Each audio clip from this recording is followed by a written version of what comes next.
Yes, men and women, we are here at Ibex police station to see one of our counterparts, Chief Tayali, who was arrested yesterday and detained here at the police station. We had a chance to see the officer in charge, who mentioned to us that he's under very strict instructions that no one should see Chief Tayali. We therefore were unable to see him because we're not given access.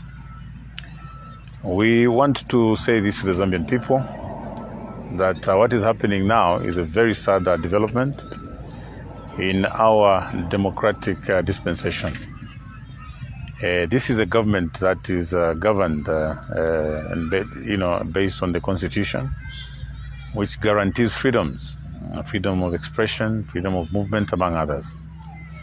When you look at the statements that were made by President Hakainde Hichilema in opposition then, and what is happening now, this is yet another failed promise. He promised to improve and enhance people's freedoms, freedom of expression. When you hear them speak now, they say Zambia is better now than it was yesterday. So the case of Tayali here, behind bars, away from his family, is that what they're telling us, that Zambia is now better? Things that they complained about, things that they complained about previously are nowhere close to what they're doing now. So we're indeed very saddened that this is the Zambia that we live in now.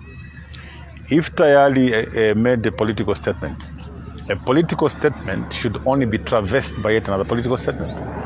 We know that the opposition, the UPND had a very vibrant media team when they were making promises. What has happened to that vibrant team? That vibrant team is unable to speak now because they've realized that most of the things they said were not true. They've realized that most of the promises that they made cannot be actualized. So we want to call upon the leadership of the UPND, including the president himself, that he should live by his undertaking, his promise to govern this country using the rule of law. And governing this country using the rule of law and constitutionalism entails that citizens should be free to associate. Citizens should be free to express themselves. If Zambians are going through hardships as they are now, and one Chilufya Tayali takes it upon himself to complain and indeed express himself on these hardships, he does not commit an offense, because what he's saying is just true. What he's saying is speaking for the millions of people out there. So a word of caution and guidance to the UPND: you will not govern with an iron fist. It will not work. The Zambians have tasted freedom. The Zambians know what it is to be free. And the Zambians indeed know what a good life is. They know what a high standard of living is. If you increase fuel, if you increase meal and increase fertilizer, the Zambians are going to complain. And they've got that right to complain, especially against the promises that you made. You will go all about and sing about free education. The reality on the ground is that those classrooms are full. Teachers are even failing to interact with their students. They are failing to interact with their learners. So even as you sing and celebrate free education, get on the ground and understand the dynamics out there. You will not silence people because you released CDF meant for the first quarter and you release it in the second quarter and you expect no one to speak but sing praises for you. So this is failure of governance by the UPND, and we want to call upon them to sober up, begin to readjust and understand what is involved in governance. You have to be tolerant. We've said this time and again, that to govern, you've got to have a very big chest. To govern, you have to have a thick skin. You should not be one that begins to run just at the sound of a single item of criticism. When citizens hold dissenting views, use that as feedback so that you know where to put your effort, you know where to deploy, and not using that now to use an iron fist and using the police to oppress those that may want to express themselves. As politicians, learn to speak to your people. Learn to respond to your people. I think that using state machinery to oppress political opponents is not something that we are going to sit and watch. Speaking on behalf of my party, the Patriotic Front Party, in my capacity as member of Central Committee and indeed the leader of opposition in Parliament, I want to express my utmost disappointment with this particular arrest, because it's very clear where this direction is going, where this government is taking us. Sooner than later, we may have a government full of dictatorial tendencies. It's something that we not expect. This is something we did away with in 1991, and want to call upon the Zambians to condemn Tayali's arrest, with the contempt that it deserves. Maybe we can take advantage of this interview. What has the Russia situation to do with our oil, with our fuel increase? Well, first of all, whether or not the Russia situation has an impact on our situation for oil, my position is that it should have been anticipated. It was either a war, it could have been COVID, disruptions or increases in oil prices is something that we should expect. I have served before as the chairman for the Energy Regulation Board. I understand the dynamics within that sector. So to pretend that you didn't expect there to be increases, you will be fooling the Zambian people. The question is, the oil prices have gone up. What is it that a responsible government will do to cushion the impact on its citizens? That's the only question.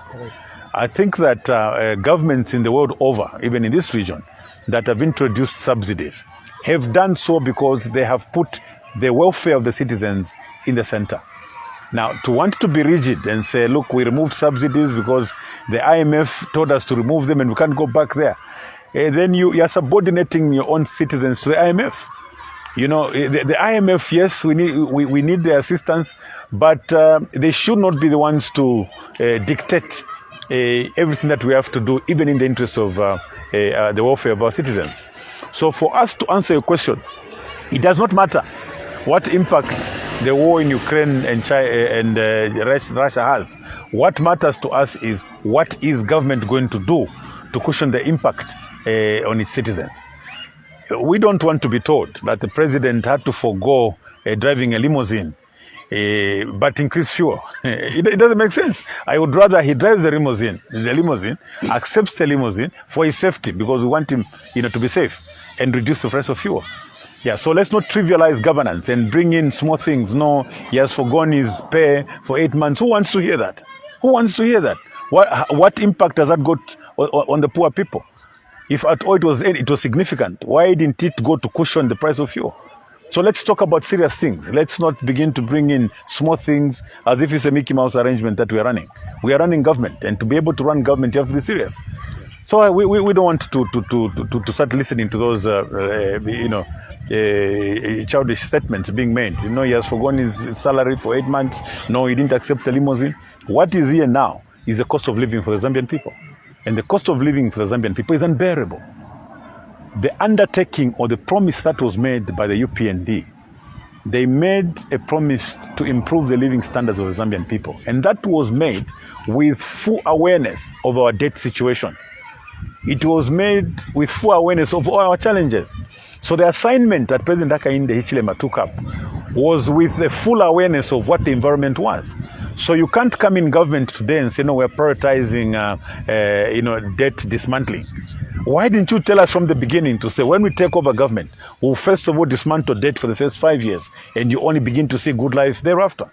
Zambians should not forget that when the UPND was making these promises, they were touching timelines. There were times when they would say, I take over at 10 hours, by 14 hours exchange rates will change. Those are the benchmarks. Don't let that slip through. That's what he said. Now, 7 months later, he was giving us hours. 7 months later, the exchange rates have not improved. And somebody must come to you and say, give them time? Really? Give them time? The Minister of Finance is telling us, we will employ 30,000 teachers by January. And this is April, and you want them to be given time. We will employ 11,000 workers by January, and you want them to be given time. Yeah, so I think that we need our friends in government to be serious, to be able to govern this country and just deliver on the promises that they made. It will not help. How many citizens are they going to arrest? Because every other citizen out there is complaining about the hardship. So how many are they going to arrest? Tayali is just one of those. He was speaking on behalf of others. Even as we speak now, many others out there are complaining about the same things. So I thought it was very important that, first of all, we highlight the very fact that the arrest of Tayali is necessary. It should be condemned, with the contempt that it deserves. We are in this democracy where people must express themselves. If Tayali takes it upon himself to express himself about what is going wrong, he should not earn him a room in custody in a police station, as it is. I thank you. Infrastructure is here. Well, of course, it's undisputed. When you hear our colleagues go out there and say this government did nothing, it's laughable, because we are here at this police station. They were able to employ 30,000, or they are attempting to employ 30,000 teachers because we put up infrastructure. They are attempting to employ 11,000 employees because we put up infrastructure. So if all this will amount to nothing, then we are really interested to see what they will do in these 5 years. If all this infrastructure that we put up for the police, if all that infrastructure that we put up in terms of road infrastructure, in terms of health infrastructure, education infrastructure, amounts to nothing according to our friends, the clock is ticking. It's 7 months later. We are 4 years down the line. We want to see at the end of 2026 what they would have done compared to what we did. Thank you.